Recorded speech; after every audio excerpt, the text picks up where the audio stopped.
Government by the people, of the people, for the people. But the people are retarded. Father, before I begin, bless me, Father, for I'm about to sin. America. I pledge allegiance to the United States of America, one nation, indivisible, under God, for real.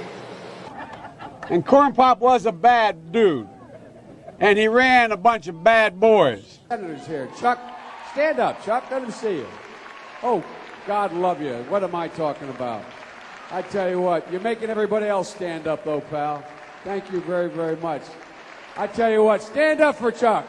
The best way to get something done, if it holds near and dear to you that you like to be able to, anyway, from Charlotte, another line going from in Florida down to Tampa of Putin's kleptocracy. Yeah. America is a nation that can be defined in a single word. I was going to put him. The idea that Los Angeles and what am I doing here? For two reasons. One, you won't be safe in Joe Biden's America. We hold these truths to be self-evident. All men and women created by you know the thing. Let's be clear. I hear it all the time. Cumulative, definitely, I'm going to play for the programs many times over. Well, I'm sick and tired of smart guys. Let me start off with two words. Made in America. Made in America.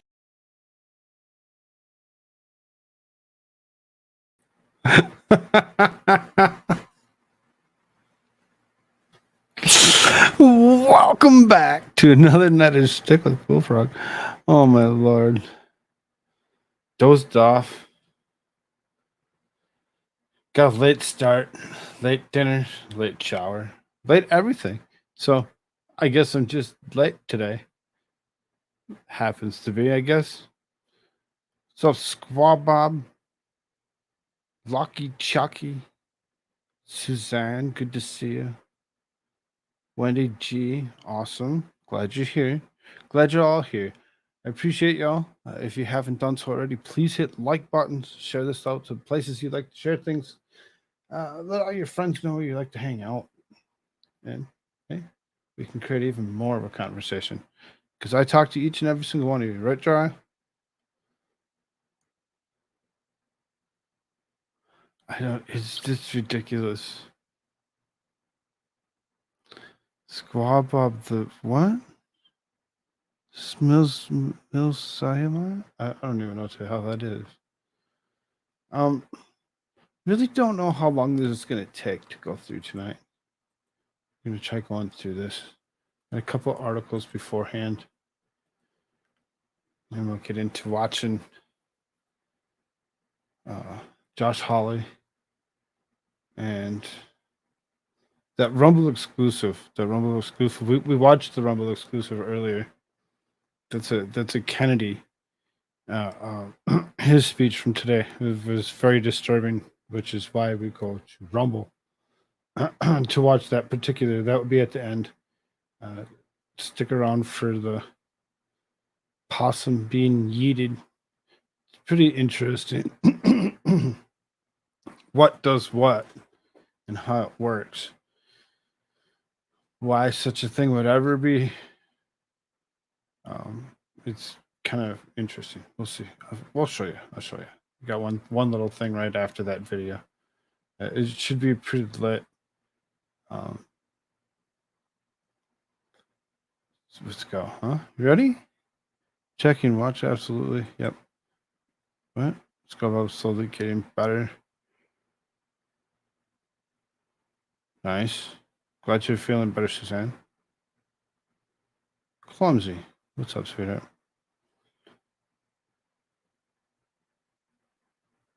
Live in America. Please don't sneeze on me.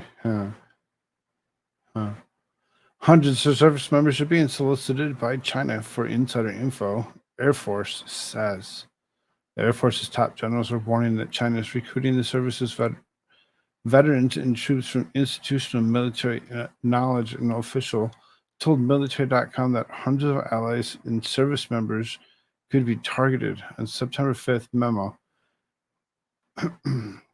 sent out to service the late last week, Air Force Chief of Staff General Charles C.Q. Brown warned airmen and allies that the Chinese People's Liberation Army wants to exploit your knowledge and skill to fill gaps in their military capability. The memo details the foreign companies are targeting and recruiting U.S. and NATO-trained military talent, and added in a subsequent Air Force press release, the exploitation usually comes from the form of vague contracts and subcontract offers, where China is the ultimate recipient of military expertise. When the exact number of airmen targeted is not known, a Department of Air Force official told military.com at the Air Force Association Airspace and Cyber Conference on Monday that it likely numbers in the hundreds and extend to other service branches and allies overseas. One such example, according to the Air Force, came in June 2023 when the government placed a test fly academy of South Africa on an export control list based on the work and facilitate training and technical support for the PLA using a former U.S. military member. The warning comes as Department of Air Force officials continue to highlight China in national security threat, and commanders are preparing their strategies in the People's Liberation Army in mind. It also represents one of the strongest, most direct warnings from the service about China's bullish tactics. They're coming for us. They're coming for us hard. They're going to hit up all the service members that they possibly can, try to infiltrate them for propaganda back home. And sometimes propaganda that is produced for back home could just be the truth here. That's the interesting when you look at both sides of that potential, and you see what China's really trying to push for. And Joe Biden says remember, he said straight out China was nothing to be afraid of when it came down to it. And look at us. Look at where China's at. And we realize what's exactly going on. What's up, Boomer? Good to see you, dear. It's really horrible to see how much information they're looking to grab and where they're willing to go. The Air Force Office of Special Investigations Supervisor, a special agent, said in a press release Friday that multiple members of the U.S. military who span several specialties are currently being targeted for recruitment for PLA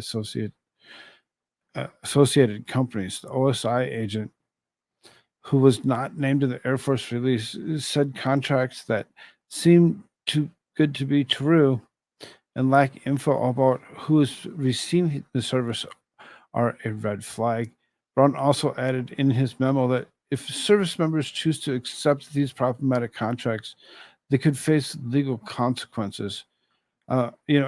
Obviously you're going to face legal consequences if you go against the military that you're intended to be for.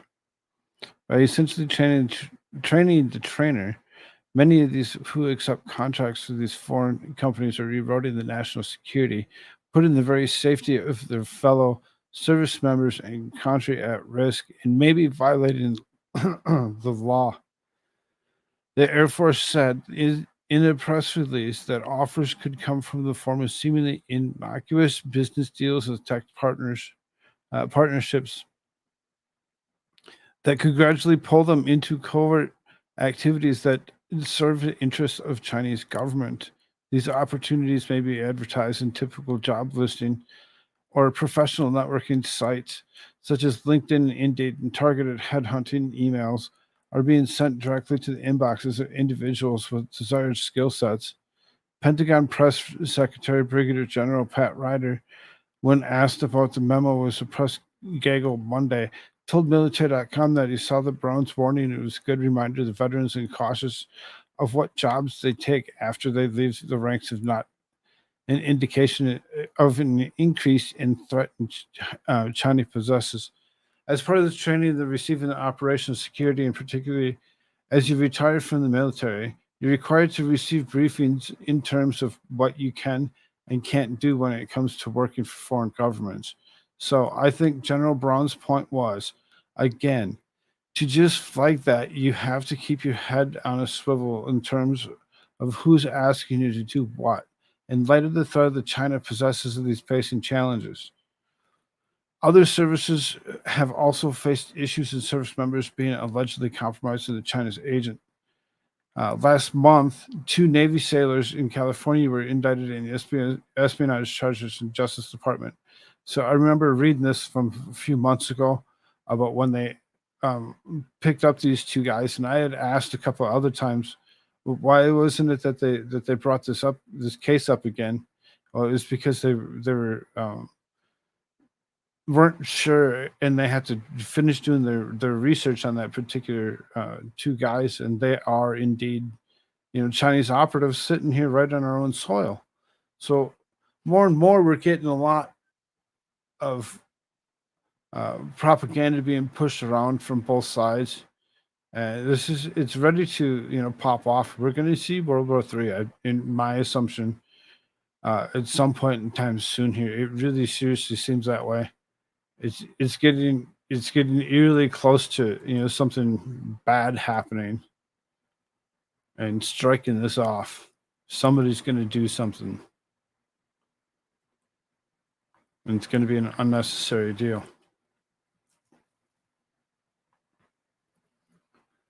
So then,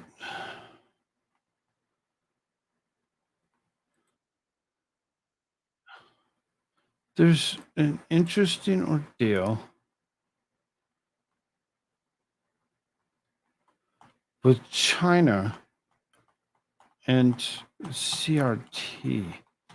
It really kind of interesting how far this is going. And they're kind of waking up to some of this, apparently. This is critical race theory comes to U.S.-China policy. This is China's economic, political, and military power has markedly increased under President Xi Jinping as he seeks to supplement America's global leadership role. But it's racist, if you notice, to shut up, you bigot. This is lunacy put forward in journalism and political science professor Peter Beinart in the New York Times guest essay, coached in the language of social science and feigned moral authority.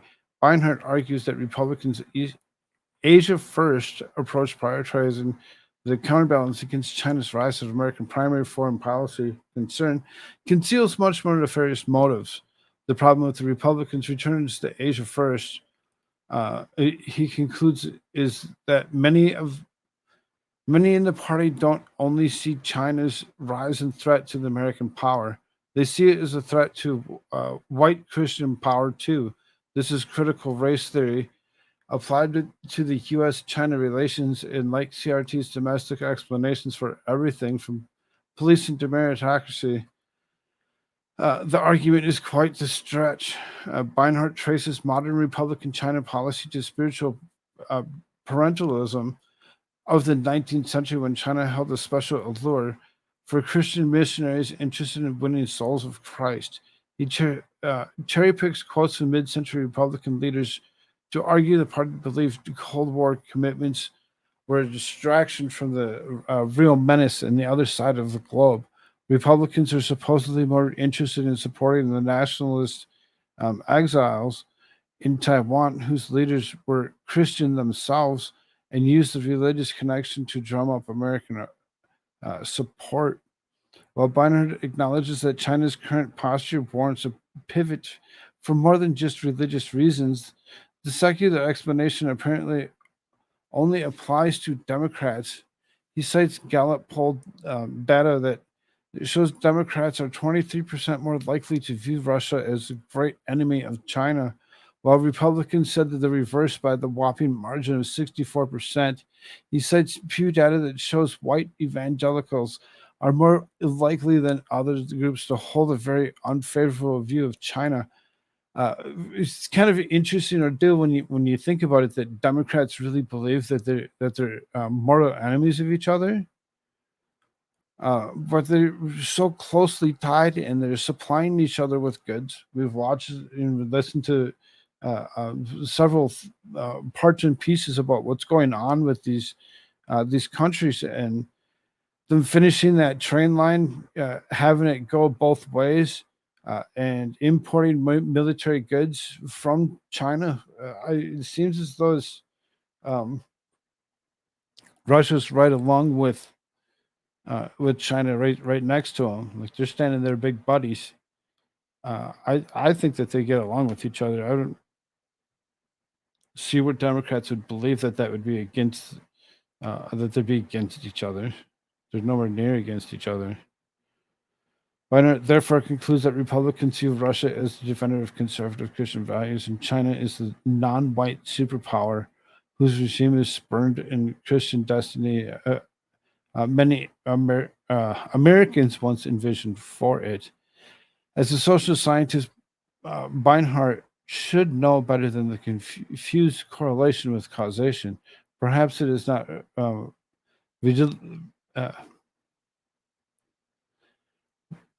I had to actually listen to this word earlier and I could not freaking get it out.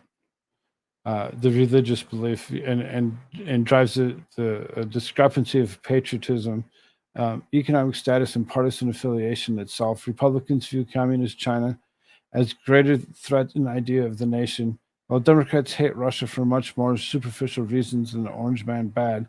The post-industrial Trump base is more likely to have been economically impacted by globalization over the past 3 decades, which saw working class interests sold off to China. Perhaps voters aren't Republicans because they view China unfavorably, but view China unfavorably because they're Republicans. There are many alternative explanations beside white supremacist missionary zeal.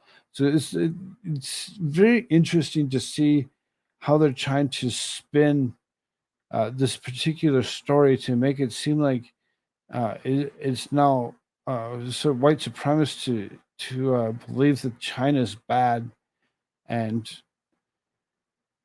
it really kind of disturbing to see the left continuously trying to push their idiocies in the wrong direction. It doesn't seem right to me. And why would we continuously see this bullshit? The CRT nonsense is so confusing. No one had China. No one. No hand. China is destroying the middle class and bad. One the other hand, some people said some things 150 years ago, so you can't complain. I mean, I guess it's really ridiculous how far we've taken things. Because I mean, CRT was being taught back in like 96 or something, and this not something that's really new. So for it to take on world views, I can see how that could happen.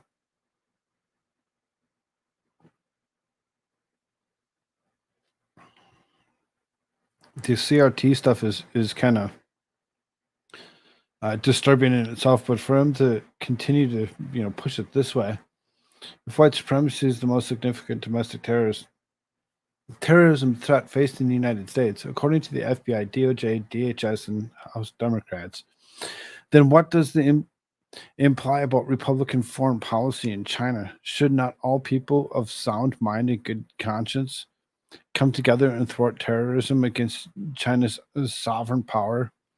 Ironically, this would make Democrats a paternalist force helping a nation perceived as the weak and save itself from scourging white supremacy as liberals today who continue to the tradition of white Christian saviorism more than anyone else as they seek to liberate the non white masses from the supposed racism in the system they themselves control.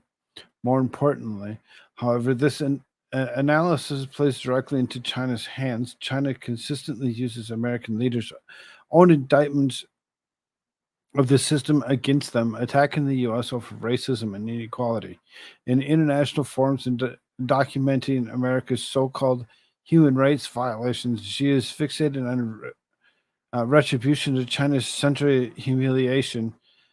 The period between mid 19th and 20th century, where China was gradually forced to by foreign powers to a semi-colonial, semi-feudal society that suffered greater ravages.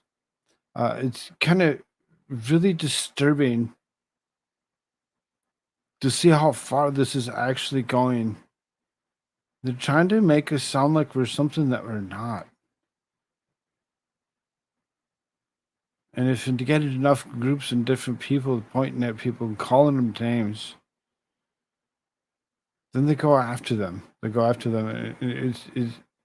They're trying to say that we're the ones that are on the wrong side of history or whatever. And it's really confusing why I have to sit there and be told how to believe and how to think. And I don't want to be told how to believe and how to think. And that's what they want us to. They want us to have this disgusting frame of mind.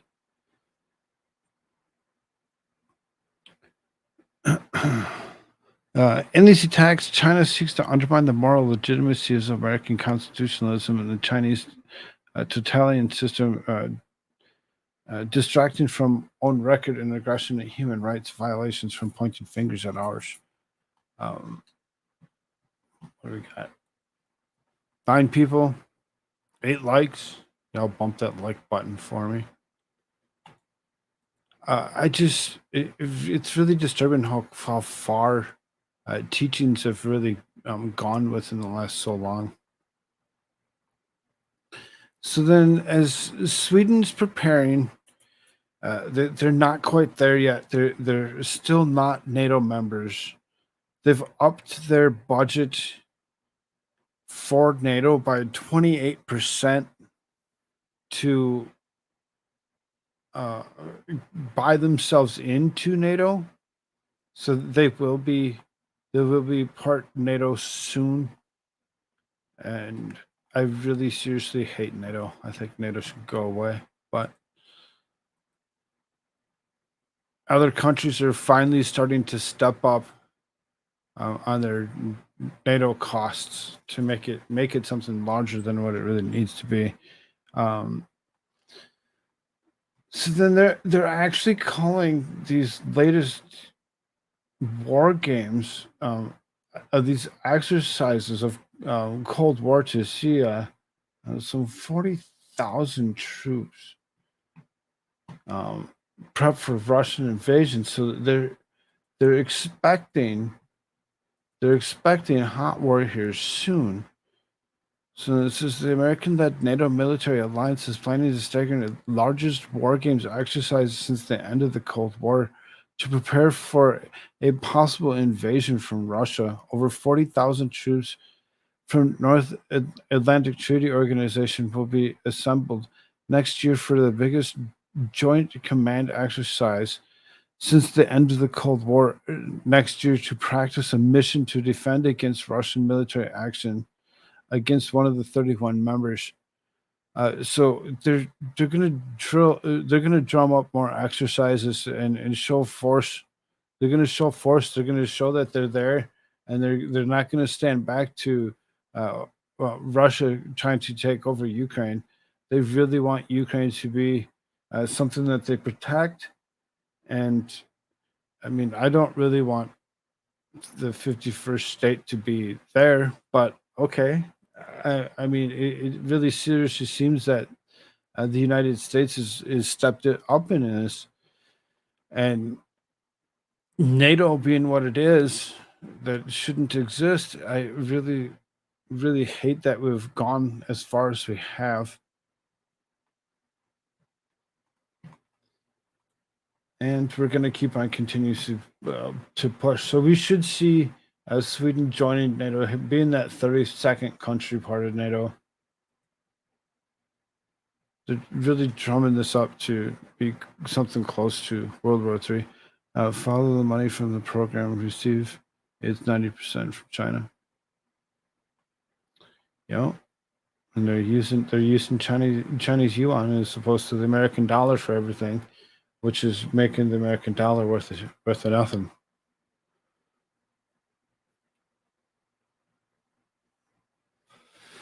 So,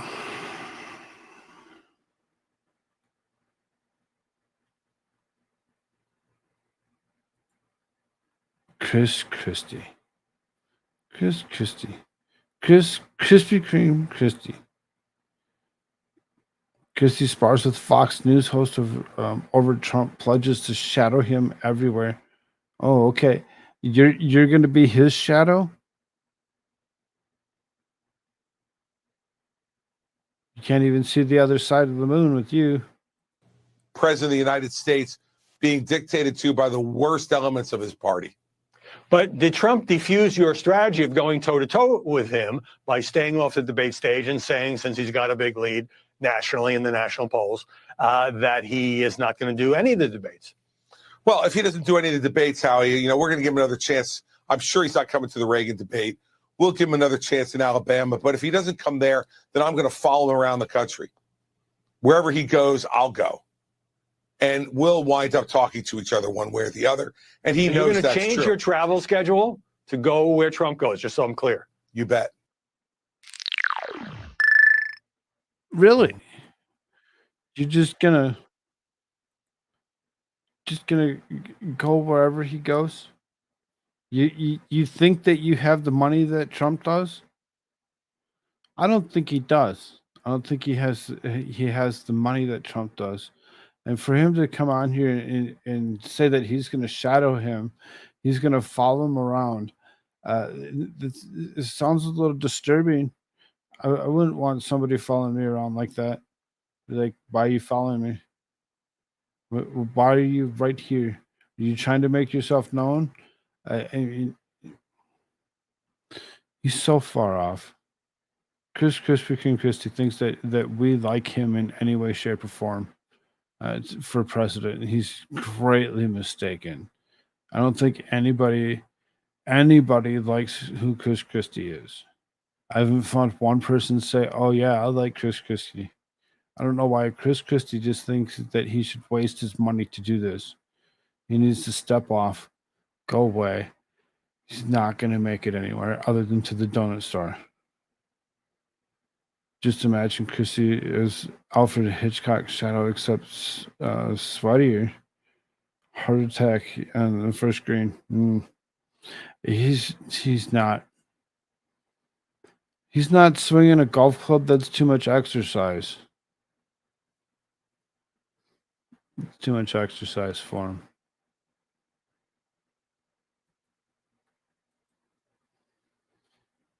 Why he has such a thing for Trump. He's always going after Trump. He's always going after him for everything that he's ever done. He's continuously going after him for almost everything that you could possibly think of, and calling him out for whatever he wishes. And it's fine. You want to do that? You want to be a jerk? Go ahead, be a jerk. I'm not going to tell you can't be a jerk, but at the same time, why do you have to be a bully? Sound like you're a Democrat. Oh, maybe he is. Maybe he is. Maybe he's a rhino. Just imagine Christie's outfit dry. He gets sweaty scratching his balls. Gross.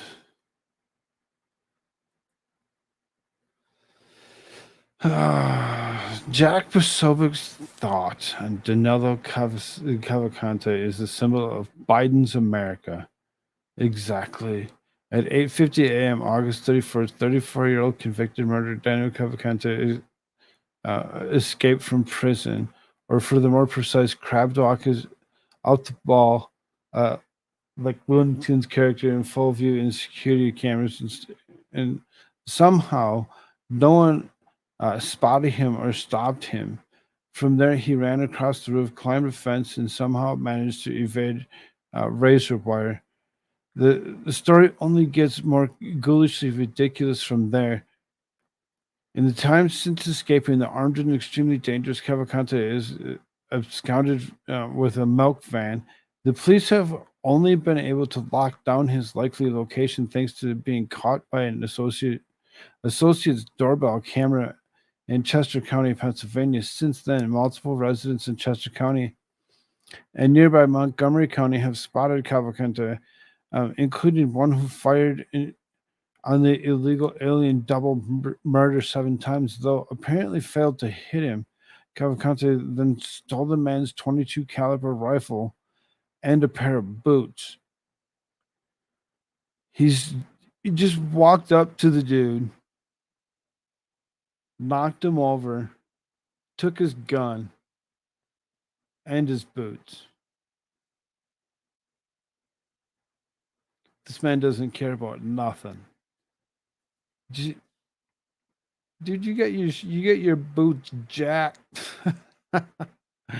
The report for information leading to the capture ticked up to $25,000. The multiple Pennsylvania residents have armed up and more joining in the search after manhunt, and now has lasted almost 2 weeks. Roadblocks have gone up. Local schools have canceled outdoor activities, and Cavalcante's sister has since been taken into custody by ICE on suspicion of helping him and faces deportation.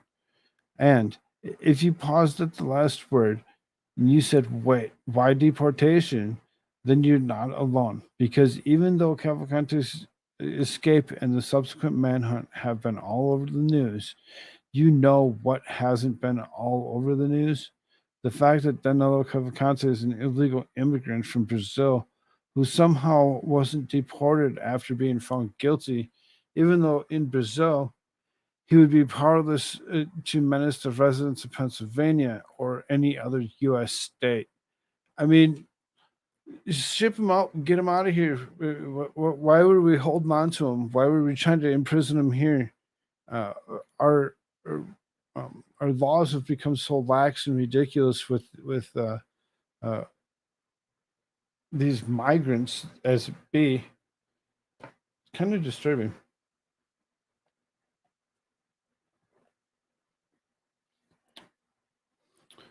Shiloh, man. What's up, dude? Good to see you.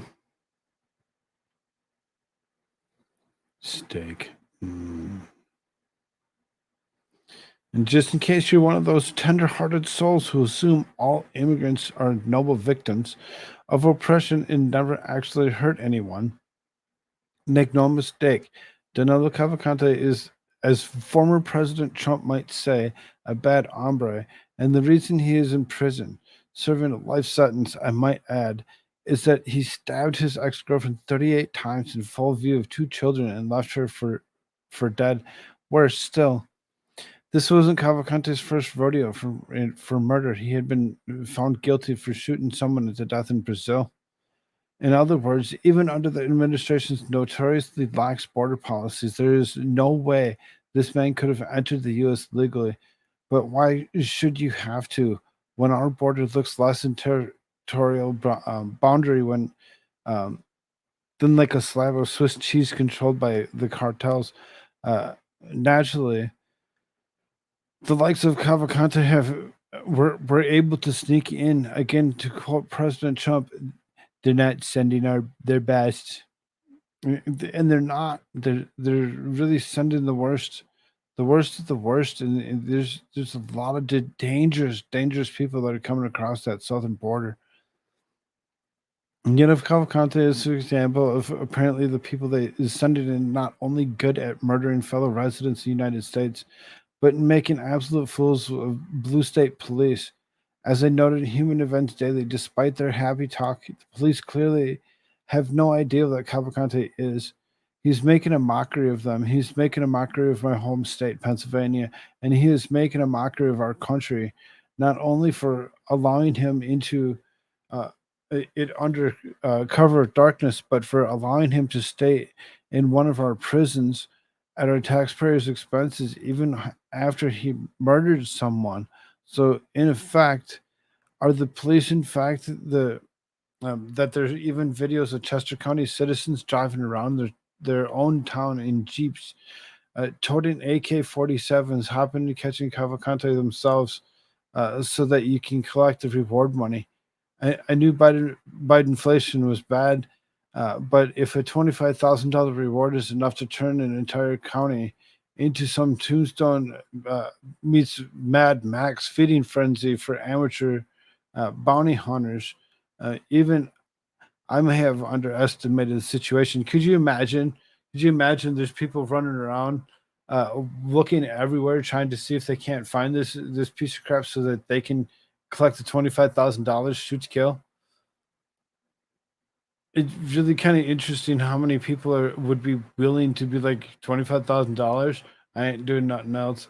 I've been playing these video games for a while, and I can shoot a gun, and I'm gonna go out and try taking care of this mastermind escape artist that he is. You're not gonna. He knows what he's doing. He knows he's doing it very, very well, and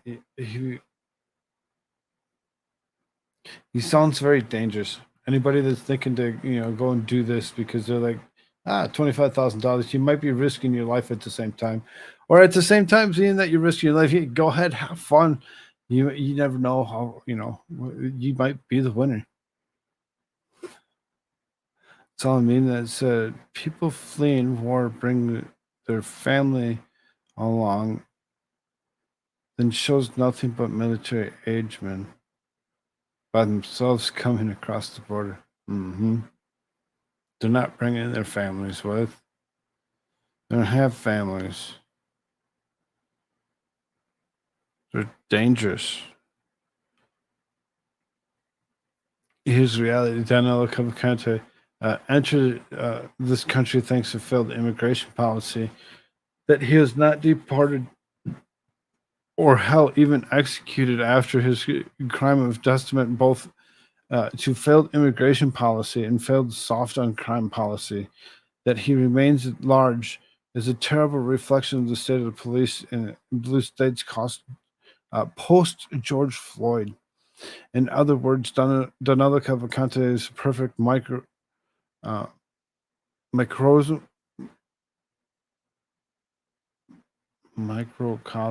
of the. I just.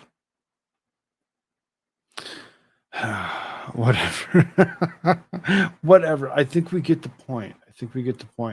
Of where we're going with this, because post George Floyd, shit was going on, and all of everything that's still happening. He's been able to actually go and take people's guns straight out of their hands without an issue, evading being shot. He's a professional. He knows exactly what he's doing. Yeah, eventually he'll get what's coming to him. At the same time, if you're just looking to get $25,000, be careful. Be careful. You don't want to get hurt. Don't want to get hurt. That would suck.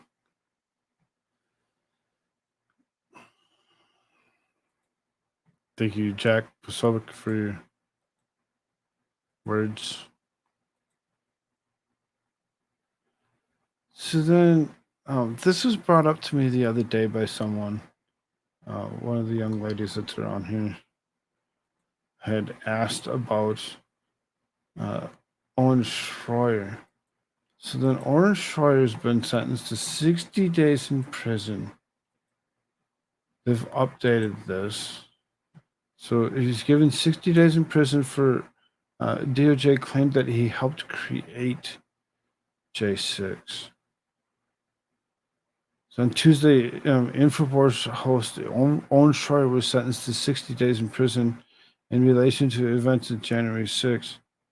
According to NBC News, Schroyer told the court during the hearing, "I was not a part of any larger plan of illegal activity or violence that day." Schroyer, then sentenced, the U.S. District Judge Timothy Kelly was sentenced to Proud Boy leader Enrique Tarrio to 22 years, the longest sentence handed down to any of the 1,000 J6 defendants. Notably, Schroyer did not enter the Capitol himself, but rather addressed the crowd outside the building. Because he deferred prosecution agreement Schroyer signed after being arrested in 2019 for interrupting a congressional hearing, he was forbidden from using loud, threatening, or abusive language or to engage in any disorderly or disruptive conduct at any place upon the United States Capitol grounds. Prosecutors who sought the 120-day sentence claimed that Schroyer spread election disinformation paired with violent rhetoric. So, they found a reason to bring him up on something because he was there, just because he was there and he was talking his own thoughts and his own opinions. He got a 120-day sentence. So then now he's going to have to go sit that. And of course it's federal. So, he gets a nice cushy padded cell for a while. He'll be okay. Schroyer did not step foot inside the Capitol. He did not need to. Many of those who listened to him did it instead in the aftermath of the blamed Antifa and told his followers we should have been proud of what happened. So, I mean, you should have, do what you do. And if it gets you in trouble because you were trying to make a point, eventually somebody will listen to that in particular, and they'll be like, well, this is kind of disturbing. I can't use my own free speech the way I wish outside of the Capitol. I'm the one that incited something. Oh, okay. What about Ray Apps? 0741 911 20 2001 16. All the same according to the illustrious VP. Yeah. Every single one of those is exactly the same, without a doubt, for sure. It's so ridiculous how far they've gone with this, with how they're trying to spin it, to go ahead and put this guy for just simply saying what his opinions and his thoughts were in jail for 120 days. Do you think that's going to change his opinion? I don't think it's going to change his opinion when it comes down to it. I think when you do that, you really take it to a different level. And I found it very disturbing to see what was being said. I didn't like it. I don't like it. I don't like that we can go ahead and we can, because you think about it. I sit here and I read the stuff that I do. I speak my opinion, and when that comes up or whatever, and we talk about certain people in certain instances, we're all being taken advantage of for what it is. I really find it disturbing, but so Congress is back in session. And I really like watching Congress for what it is. I had watched this earlier. Found it kind of interesting on the series of questioning that was asked to these particular people by our one and only Josh Hawley. Let's see if you can. There you go. So we're going to go through and we're going to watch this. It's 28 minutes long. There's a couple of break points where I can potentially try saying something without having to pause them if I run them at regular speed.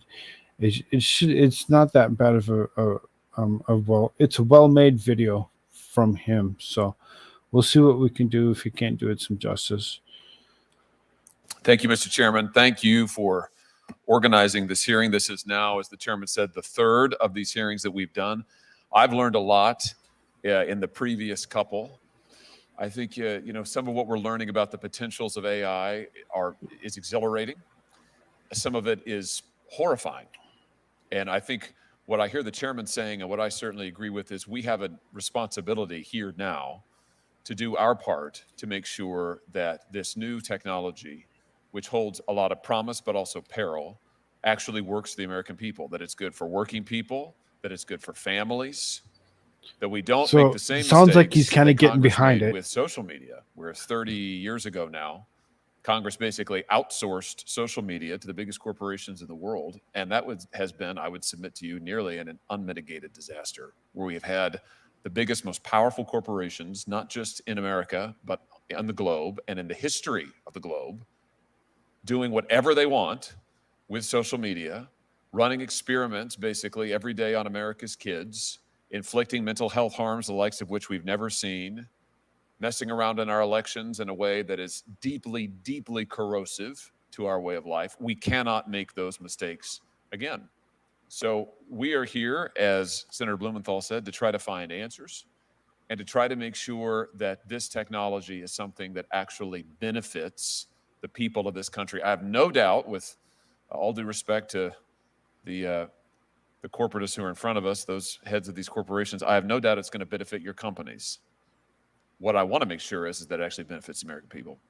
And I think that's the task that we're engaged in. I look forward to this today. Thank you, Mr. Chairman. Thank you.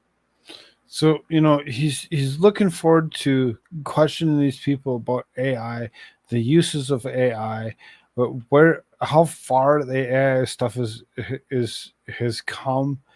In the recent, it's really kind of interesting to see the conversation that he's willing to try having with these people, and he's based to a point, maybe, but I mean, he's kind of interesting to listen to, and how he believes certain things could be different than they are. And I think that we're headed down a bad long road of ridiculousness we won't turn back from for a long time, of robots, AI. Thank you, Mr. Chairman. Thanks again to the witnesses for being here. I want to particularly thank you, Mr. Smith. I know that there's a group of other of your colleagues, your counterparts in industry, who are gathering, I think, tomorrow.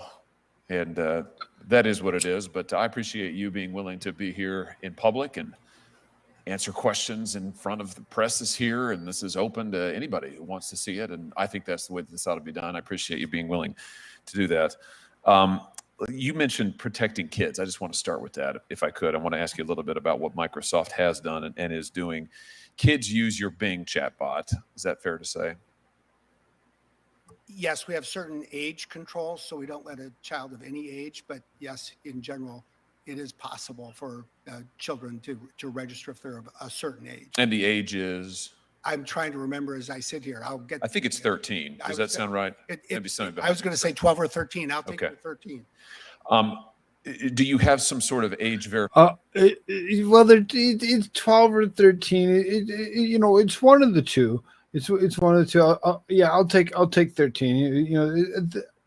That sounds good. That sounds like they're young enough where I can corrupt them with ridiculous thought. It gets very interesting. Verification. I mean, how do we know what age? I mean, obviously the kid can put in whatever age he or she wants to. Is there some form of age verification for Bing? We do have age verification systems that then involve typically getting permission from a parent, and we use this across our services, including for gaming. I don't remember off the top of my head exactly how it works, but I'd be happy to get you the details. Great. My impression is that Bing Chat doesn't really have an enforceable age verification. I mean, there's no way really to know. But again, you correct me if that's wrong. Let me ask you this: what happens to all of the information that our hypothetical 13-year-old is putting into the tool as it's having this chat? You know, I mean, they could be chatting about anything and going back and forth on any number of subjects. What happens to that info that the kid puts in? Well, the most important thing I would say first is that it all is done in a manner that protects the privacy of children. And how is that? Well, we follow the. So it protects the privacy of the children, is what he just said. It protects the privacy of the children.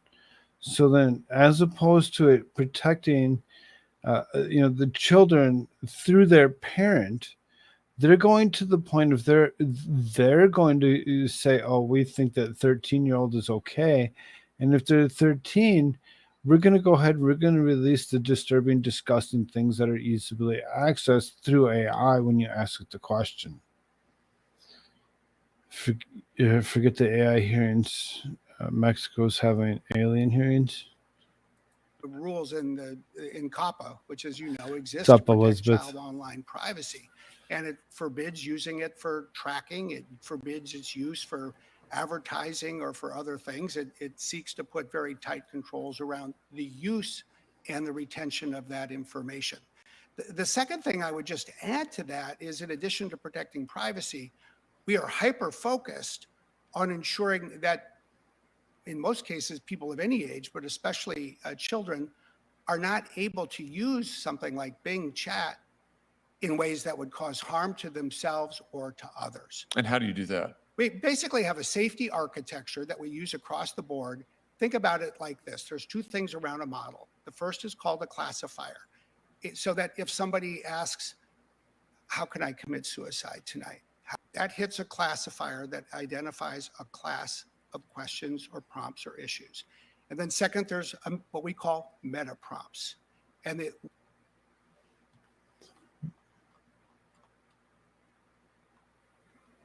What's going on?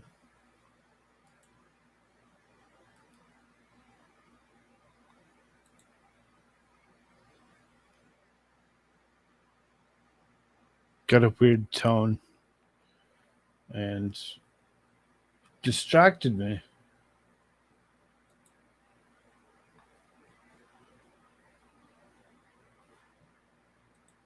we intervene so that the question is not answered.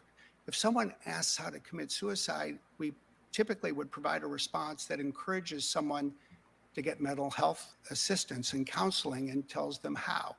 If somebody wants to know how to build a bomb, it says, no, you cannot use this to do that. And that fundamental safety architecture is going to evolve. It's going to get better.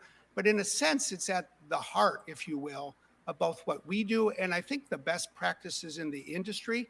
And I think part of what this is all about, that we're talking about here, is how we take that architectural element and continue to strengthen it. Very good. That's helpful. Let me ask you about the information, back to the kids' information for a second. Is it stored in the United States? Is it stored overseas? If the child is in the United States, the data is stored in the United States. That's true not only for children, it's for adults as well. And who has access to that data? The child has access. If the parents may or may not have access. Typically, we give. In what circumstances would the parents have access? I would have to go get you the specifics on that. Our general principle is this, and this is something we've implemented in the United States, even though it's not legally required in the United States. It is legally required, as you may know, in Europe. People, we think, have a right to find out what information we have about them. They have the right to see it. They have the right to ask us to correct it if it's wrong. They have the right to ask us to delete it if that's what they want us to do. And you do that. If they ask you to delete it, you delete it. We better, yes, that's our promise, and we do a lot to comply with that. Let me just ask about, and I have a lot more questions.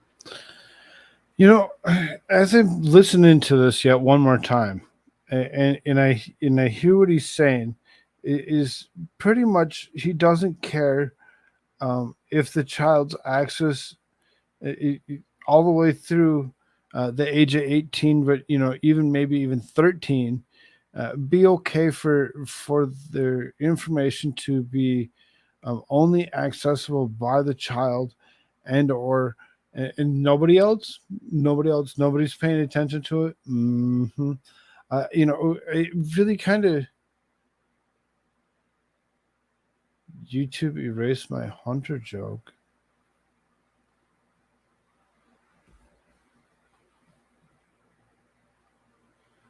My mods should have taken care of it.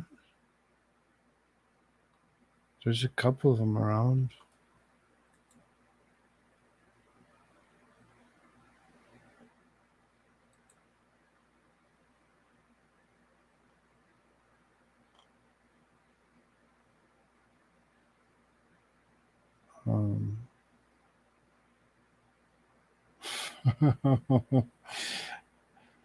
Didn't see it. I'm guessing either one of you seen it. Either way, it's okay. It's okay. You want to try it again? You can. See if it goes through.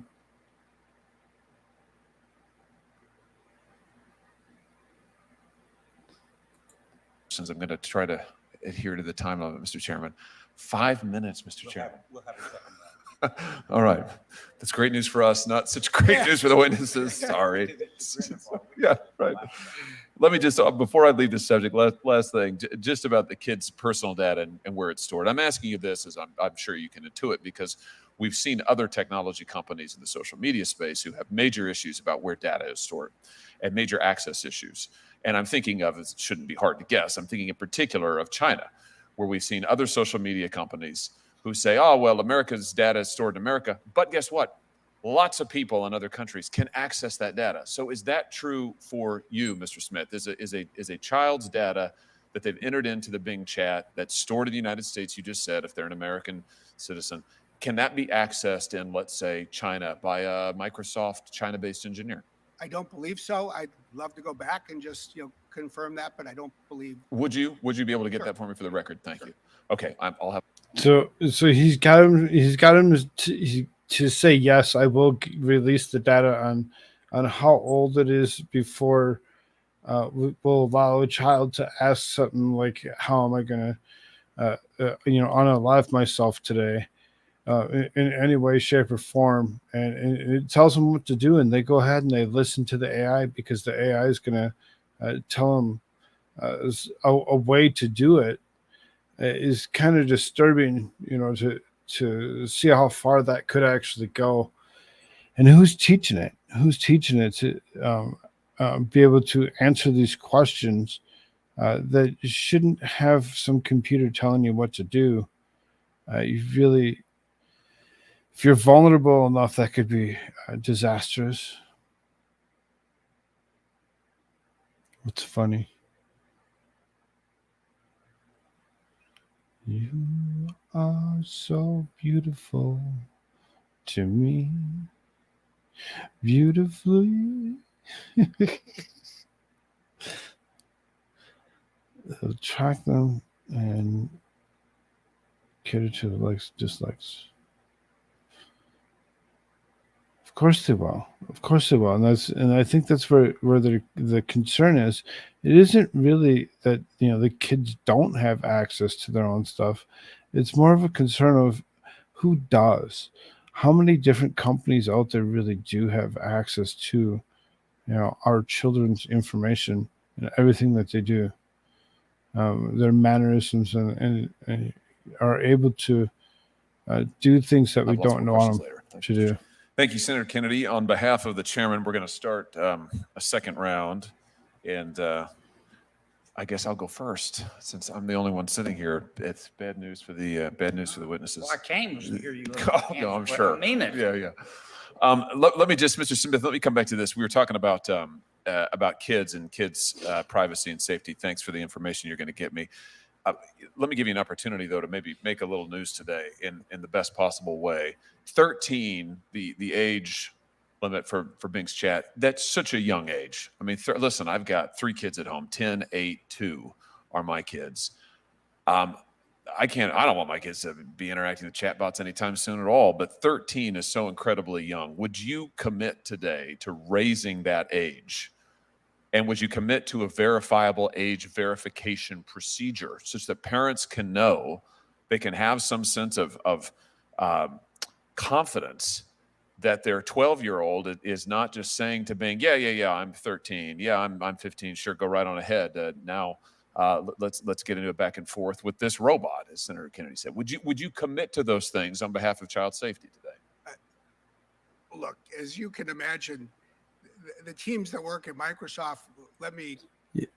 What's making you laugh about that? What's making you laugh? What makes you think it's so funny?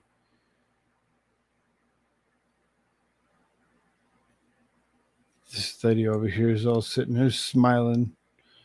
This guy's like super confused, and the words that are coming out this guy's mouth. He's like, huh? What the fuck did you just say to me? Go out and speak, but they probably have one principle they want me to remember. Don't go out and make news without talking to them first. But you're the boss.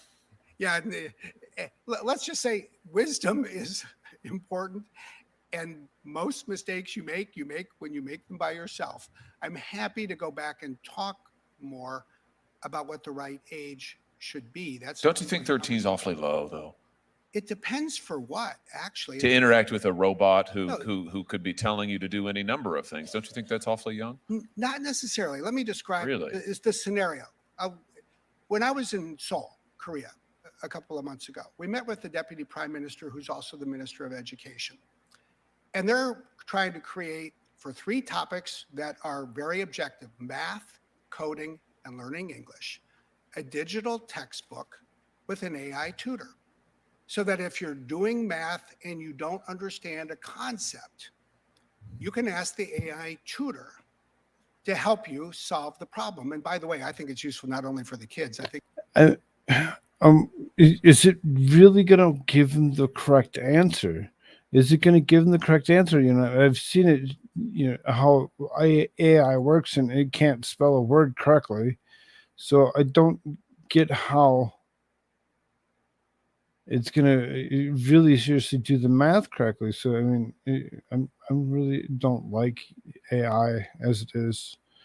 Really been standoffish against it. You know, from the beginning, they just don't care for it. How many times have we seen this shit? The leftists are contempt of Congress all the time, and yet are never held accountable. Oh, there's. I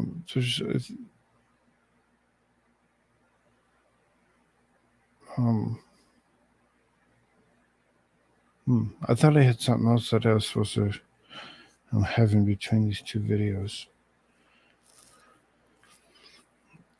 I have to think about this. There's a tab missing. I think it's useful for the parents. And I think it's good. Let's just say a 14-year-old. Let's say, what's the age of 8th grade algebra? Most parents, I found when my kids were in 8th grade algebra, I tried to help them with their homework. They didn't believe I ever made it through the class.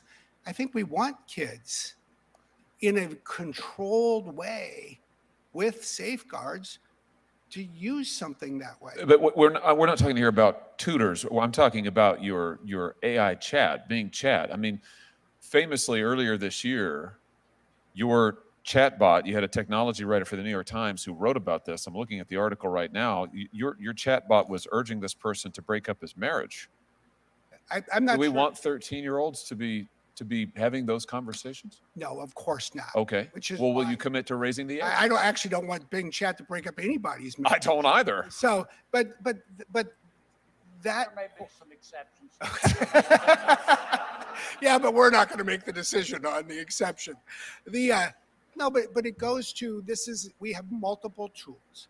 Age is a very red line. It is a very red line. That's why I like it. And my point is, there is a safety architecture that we can apply to bring them. But your safety architecture didn't stop an adult didn't stop the chatbot from having this discussion with an adult in which it said, you don't really love your wife. Your wife isn't good for you. She doesn't really love you. Now, can you imagine, this is an adult. Can you imagine the kind of things that your chatbot would say to a 13-year-old? I mean, Well, I'm serious about this. Do you no. really think this is a good idea? Yeah, but look, wait a second. I mean, I think he has a legitimate concern, with that particular, instance. Like, I'd want to know what the chatbot is telling my child at the age of 13.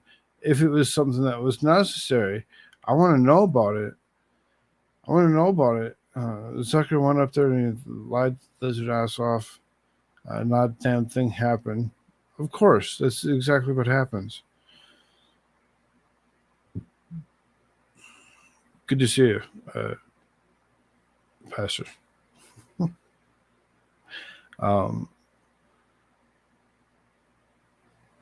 President Son's new pillow, codename My Kilo.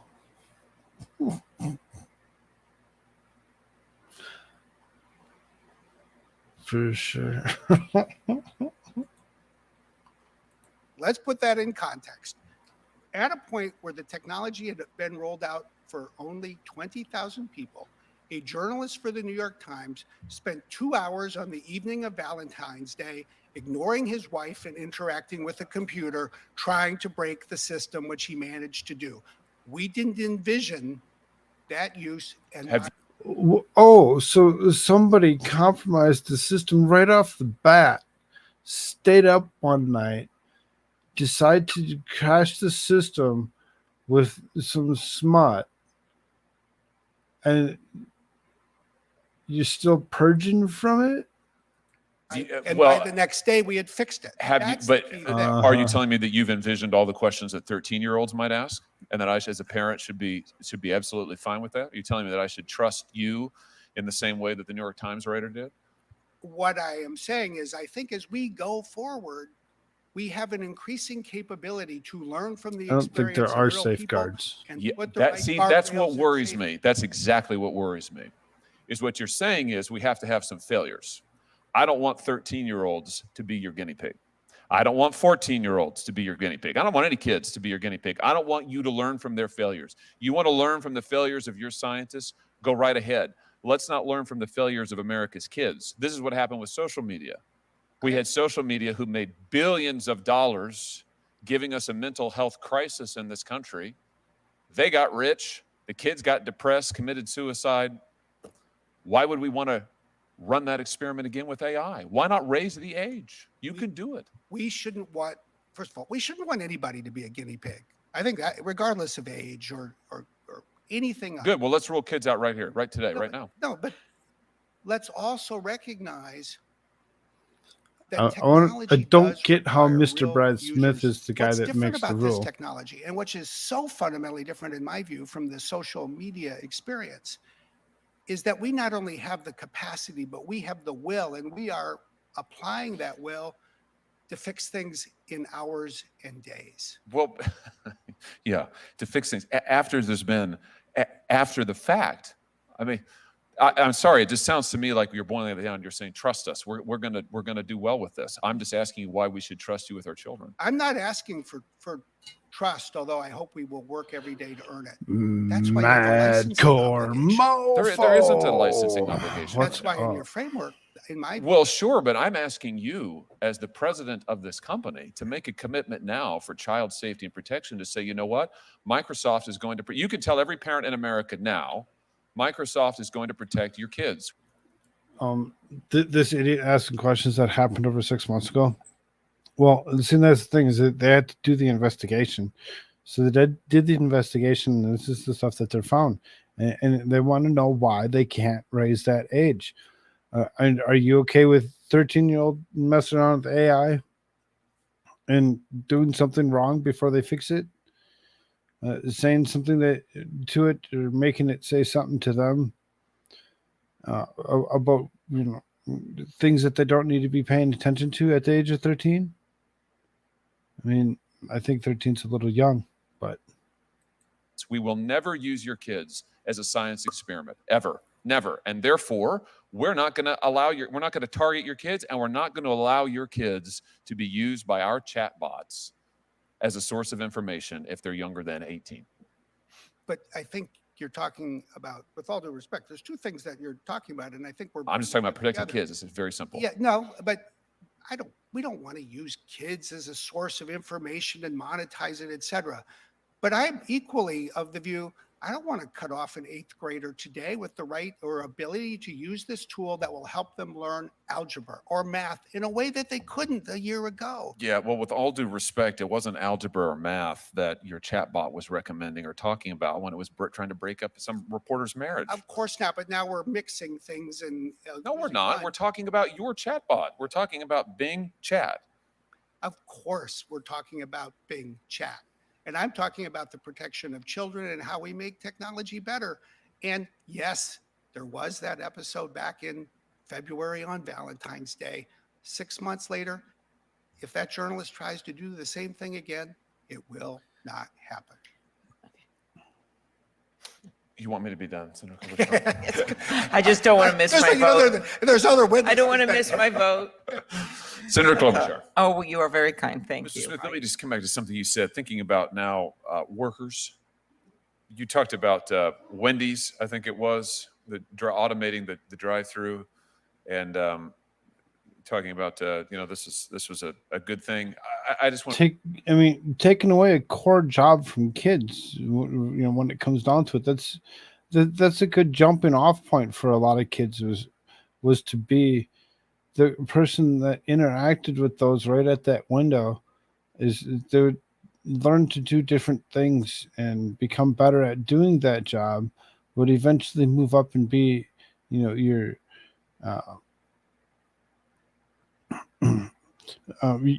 mentors and the upstanding citizens and whatever. So you're taking away all these jobs and giving them to AIs. I don't think it's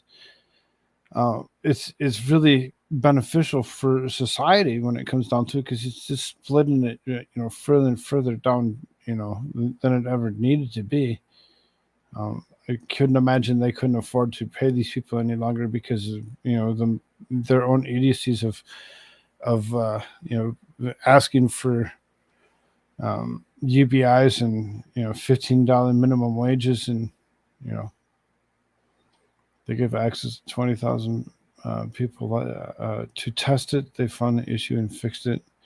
As the future, nothing will stop it. I know, I get it. I love how Hawley says on track and doesn't take the bait. He does. He's really good at it. He's really good at doing this job. My latest thumbnail for my live stream is done with AI. It's awesome. I bet it is. I'm not saying that you can't use it.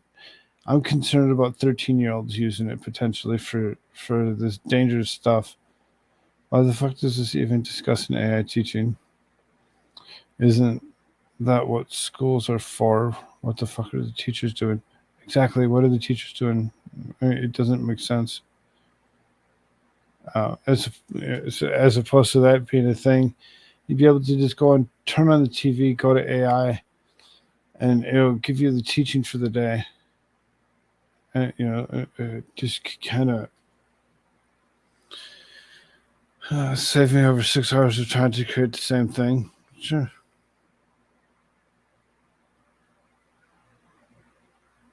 We need UBI? I'm not so sure about that. I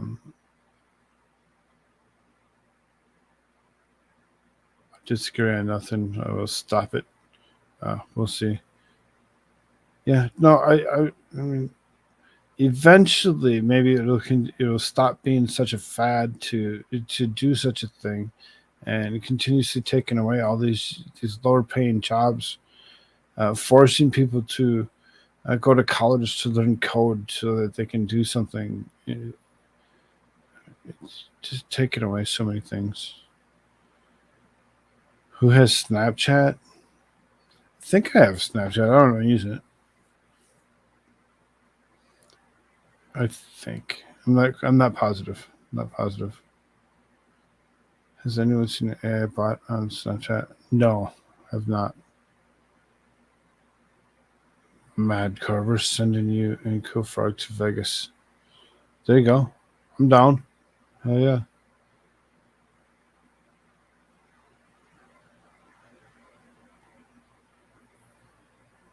And how many kids are in Snapchat? UBI AI are the gatekeepers? Maybe. I want to press on that a little bit. Is it a good thing that workers lose their jobs to AI, whether it's at Wendy's or whether it's at Walmart or whether it's at the local hardware store? I mean, is it? You pointed out that your comment was that there's really no creativity involved in taking orders through the drive-through, but that is a job, oftentimes a first job for younger Americans. But hey, in this economy, where the wages of blue-collar workers have been flat for 30, 40 years and running, what worries me is that oftentimes what we hear from the tech sector, to be honest with you, is that jobs that don't have creativity, as tech defines it, don't have value. I'm frankly scared to death that AI will replace lots of jobs that tech types think aren't creative and will leave even more blue-collar workers without any place to turn. So my question to you is can we expect more of this? And is it really progress for folks to lose those kind of jobs that, I suspect that's not the best paying job in the world, but at least it's a job. And do we really want to see more of these jobs lost? Well, to be clear, first, I didn't say whether it was a good or bad thing. I was asked to predict what jobs would be impacted and identified that job as one that likely would be. So, but let's, I think, step back because I think your question is critically important. Let's first reflect on the fact that we've had about 200 years of automation that have impacted jobs, sometimes for the better, sometimes for the worse. In Wisconsin, where I grew up, or in Missouri, where my father grew up, if you go back 150 years, it took 20 people to harvest an acre of wheat or corn, and now it takes one. So 19 people don't work on that acre anymore. And that's been an ongoing part of technology. The real question is this: how do we ensure that technology advances so that we help people get better jobs, get the skills they need for those jobs, and hopefully do it in a way that broadens economic opportunity rather than narrows it? I think the thing we should be the most concerned by is that since the 1990s, and I think this is the point you're making, if you look at the flow of digital technology, fundamentally, we've lived in a world that has widened the economic divide. Those people with a college or graduate education have seen their incomes rise in real terms. Those people with, say, a high school diploma or less have seen their income level actually drop compared to where it was in the 1990s. So what do we do now? Well, I'll at least say what I think our goal should be. Can we use this technology to help advance productivity for a much broader range of people, including people who didn't have the good fortune to go to, say, where you or I went to college or law school? And can we do it in a way that not only makes them more productive, but actually reap some of the dividends of that productivity for themselves in a growing income level? I think it's that conversation that we need to have. Yeah, I agree with you. And I hope that's what AI can do. You talked about the farm used to take 20 people to do what one person could do. It used to take thousands of people to produce textiles or furniture or other things in this company, where now it's zero. So we can tell the tale in different ways. I'm not sure that seeing working class jobs go overseas or be replaced entirely is a success story. In fact, I'd argue it's not at all. It's not a success story. And I'd argue more broadly that our economic policy the last 30 years has been downright disastrous for working people. And tech companies and financial institutions. It's because, some of us really, don't want to go that far. And our jobs are being taken because we're like, well, it's easier for us to train you to do the same thing as everybody else and sit back and learn code and whatever else. and you don't get a job. You don't get a job, and we're going to take it from you. I mean, they're forcing people to, go to places that they don't want to be.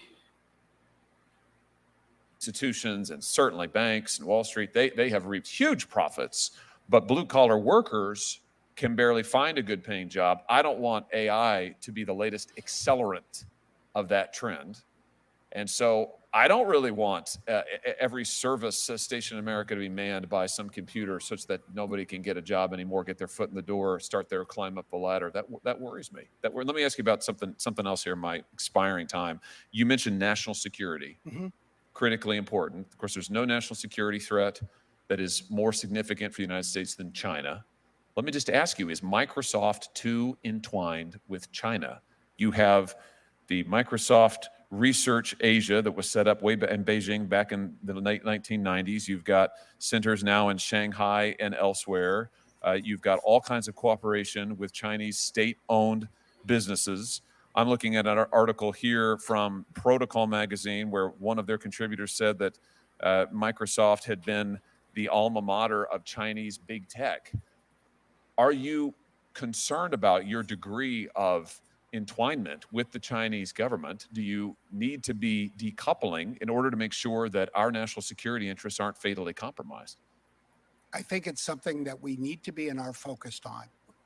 To some degree, in some technology fields, Microsoft is the alma mater of the technology leaders in every Microsoft, country in the asshole. world I because mean, of the role that we played they over own the quite a last bit. 40 years.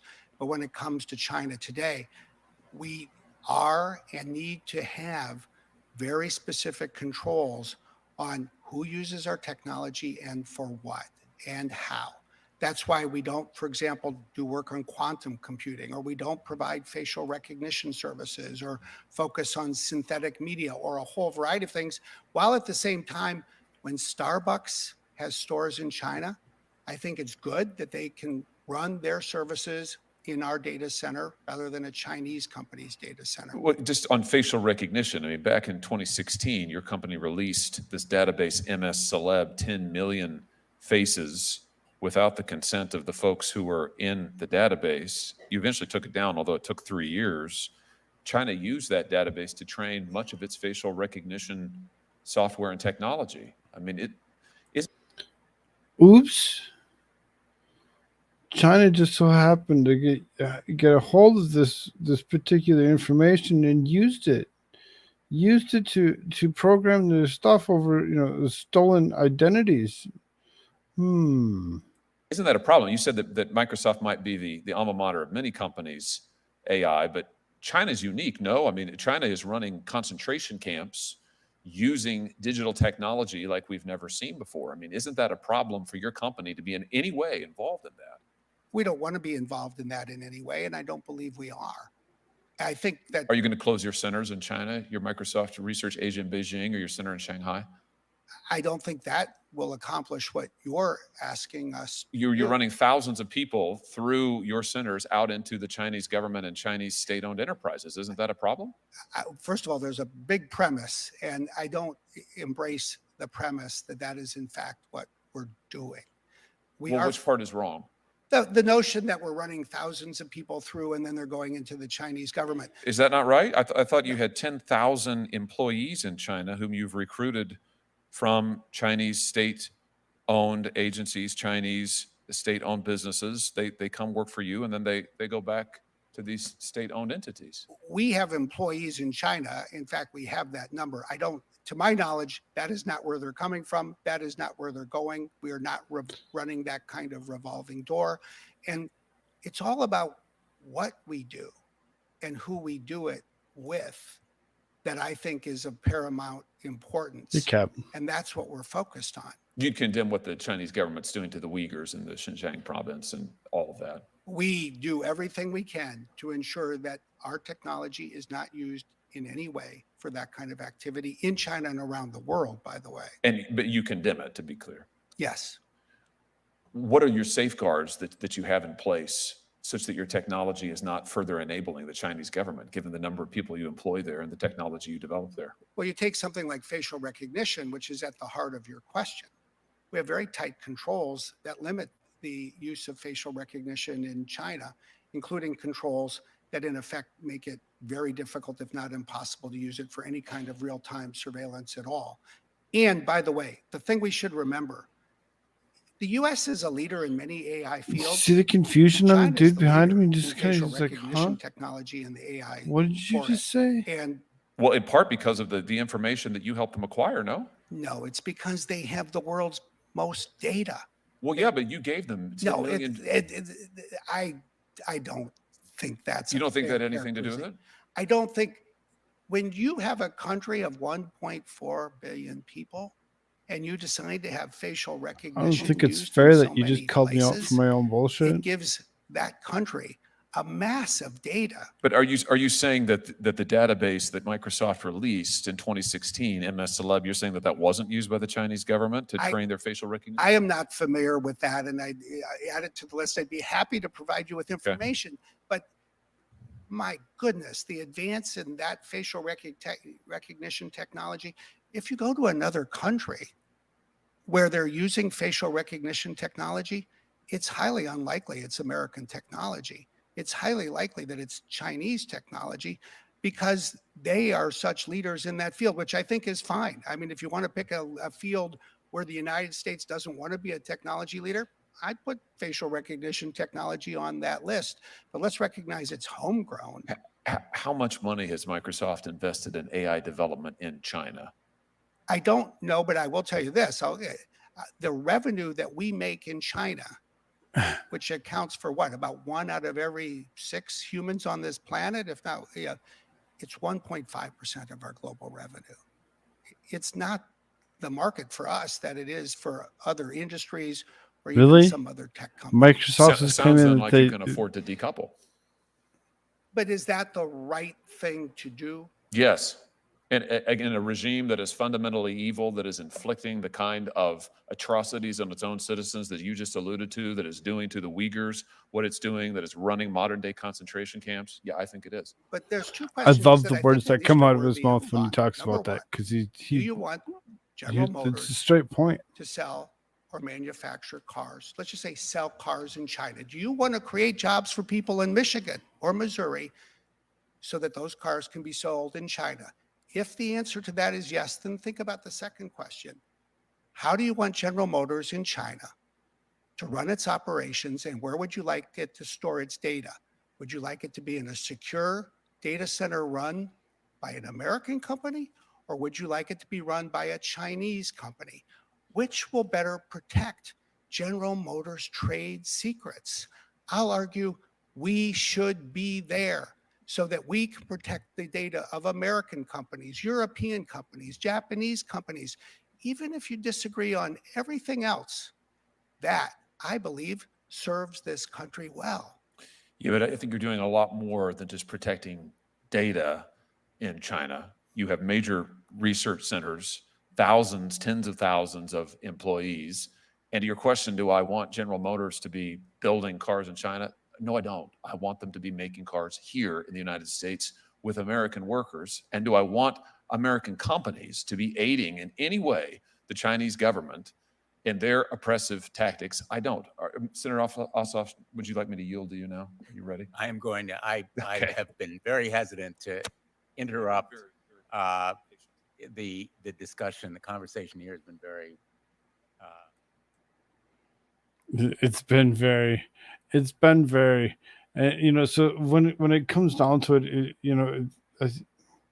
I know it's something that's as old as it is doing just that. But when it comes down to it, I really think that AI has gone too far when they're using our own, facial recognition tools, or their tools, using our faces, using our identities, and creating things, and being able to use the face recognition stuff.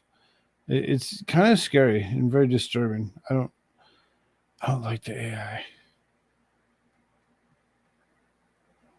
I really don't. I don't like the AI.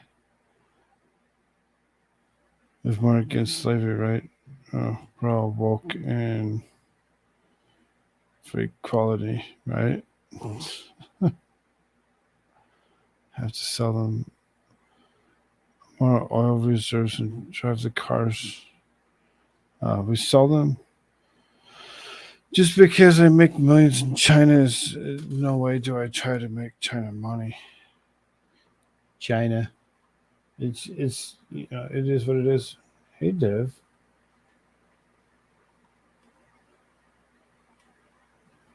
Jacob, good to see us.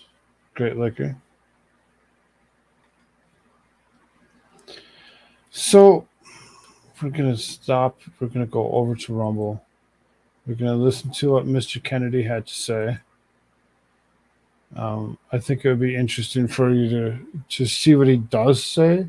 So if you hadn't done so, make your way over, or I can throw a link. Make it nice and easy for you. Take that one. Go ahead and jump over to that stream. We're going to listen to Mr. Kennedy. Mr. Kennedy's very disturbing reading that he gave off today was something. What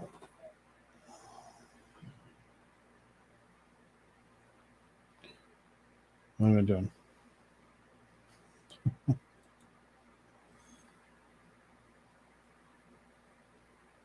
We're gonna go away from YouTube. We're gonna go away from YouTube, and we're gonna go and watch this over on Rumble. Please make yourself over to Rumble. Take yourself over there. You don't want to miss what Mr. Kennedy has to say. It's so disturbing that we have to go there. That we simply cannot, for any reason, do it here. I'd love to just stay right here, right on YouTube, but I know better. So we'll see you there in a moment. Love y'all. Later.